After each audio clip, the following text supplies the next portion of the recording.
Hello, hello everyone. কিছুদিন আগে আমাদেরকে আবার কলেজে যেতে হয়েছিল কারণ আমাদের রেজিস্ট্রেশনের ফর্ম ফিল আপ ছিল।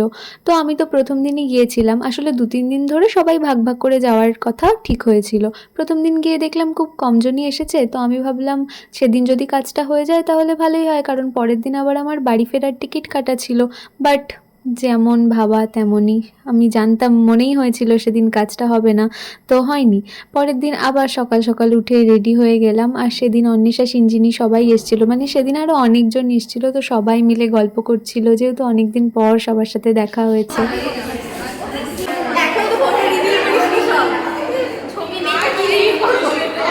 আর তারপর সব ক্লাসরুমগুলো ব্লক হয়ে যায় জুনিয়রদের এক্সামের জন্য বা কোনো কারণে, তো আমরা এভাবে বাইরেই দাঁড়িয়ে ওয়েট করছিলাম।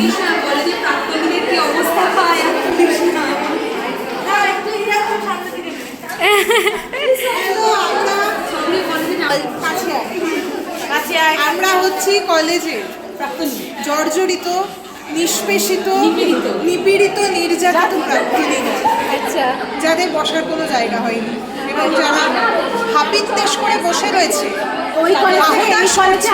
কখন আমাদের কাজটা শুরু হবে, আমাদের ভালো লাগছে।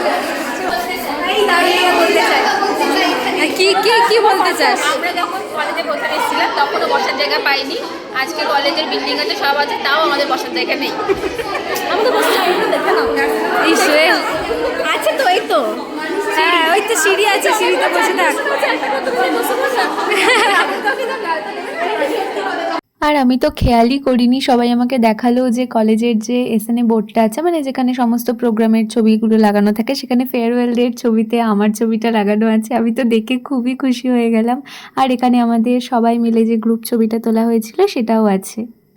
আর ফাইনালি সেই বহু প্রতীক্ষিত মুহূর্ত অবশেষে এলো। সবাই আমরা ফাইল হাতে নিয়ে এরকম লাইন দিয়ে দাঁড়িয়েছিলাম, এক এক করে হচ্ছিল। আর হোয়াট আ ডে ইট ওয়াজ। তারপর ঘরে এসে আবার রেডি হয়ে স্টেশনে গেলাম, ট্রেনেও উঠে পড়লাম। আমার তো সকালে ট্রেনে যাওয়ার কথা ছিল, কিন্তু কাজটা হতে যেহেতু অনেকটা দেরি হয়ে গেল, ওই জন্য আমাকে তেভাগায় যেতে হয়েছে। আর তেভাগা তো রায়গঞ্জ অবধি যায় না, ওটা অন্য রুট হয়ে যায়, এই জন্য আমাকে গাজলে নামতে হবে। তাই যারা মালদায় নামার ছিল তারা সবাই মালদায় নেমে গেল, আর তারপরে আমরা আবার গল্প করতে করতে যাচ্ছিলাম। অনেকদিন পর সবার সাথে দেখা হলে গল্প করতে করতে সময় কেটেই যায়। তারপরে গাজলে দেখা হলো, মা বাবা বুনু আমাকে নিতে এসেছিল।